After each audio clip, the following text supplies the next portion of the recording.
دو جہان کو پالنے والے نے اپنے ذمہ کرم پر روزی لی ہے، پھر آپ ہی معاشی فکروں میں خامخواہ اپنے آپ کو گھلا رہے ہیں۔ رب دینے والا ہے، اور جب تک اس نے زندہ رکھنا مقدر فرمایا کہ بھئی اس کی عمر 50 سال کی، اس کی 70 سال کی، یہ 92 سال کی عمر پائے گا، تو تب تک یعنی اگر یوں کہیں نا کہ ہم چھٹے پڑے ہیں تو صحیح ہے کہ رب نے جب یہ عمر دی ہے تو روزی بھی وہ عطا فرمائے گا، اس نے اپنے ذمہ کرم پر لیا ہوا ہے۔ مفتی احمد یار خان صاحب نے بڑی پیاری بات لکھی ہے، روزی اللہ پاک نے اپنے ذمہ کرم پر لی ہے، اس کے باوجود انسان اس کے لیے مارا مارا پھر رہا ہے، اور مغفرت اپنے ذمہ پر نہیں لی لیکن اس کی پرواہ نہیں کرتا۔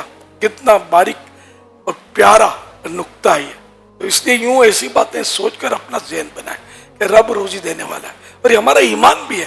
اللہ کا نام رزاق ہے، وہ رزاق ہے، وہ رازق ہے، وہ خیر الرازقین ہے، وہ دے بھی رہا ہے، ایسا بھی نہیں۔ بعض لوگ بولتے ہیں نا بابا جیوں کے پاس ہماری روزی بند کر دی ہے کسی نے، میں کہتا ہوں روزی بند کر دی ہے جس کی قبرستان چلے جاؤ، سناٹا پڑا ہے، یہ ان کی روزی بند ہو گئی نا، یہ اب آ گئے قبرستان میں۔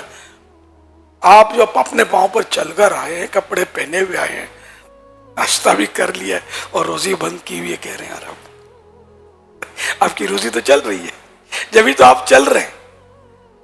اللہ کا کرم ہے، مطلب وہ دے رہا ہے، نواز رہا ہے اور عطا فرما رہا ہے۔ اب یہ کہ مالدار بننا ہے تو ایک الگ صورت ہے، سرمایہ دار بننا ہے تو یہ خواب تو اچھے نہیں ہیں۔ مالدار اگر نہ بنے لیکن سہولتیں بھی تو چاہیے ہوتی ہے نا۔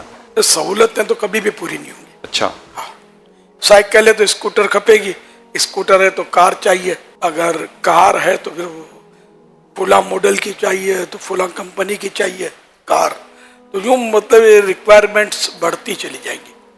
تو اللہ پاک نے جتنا دیا اس پر اگر بندہ صبر و شکر کرے، ہمارے پیارے آقا صلی اللہ علیہ وسلم کے توکل کی شان اور آپ کی قناعت کی شان کہ دن میں ایک بار کھانا کھاتے تھے اور دوسرے دن کے لیے بچاتے نہیں تھے کہ جس رب نے آج کھلایا کل بھی وہ کھلائے گا۔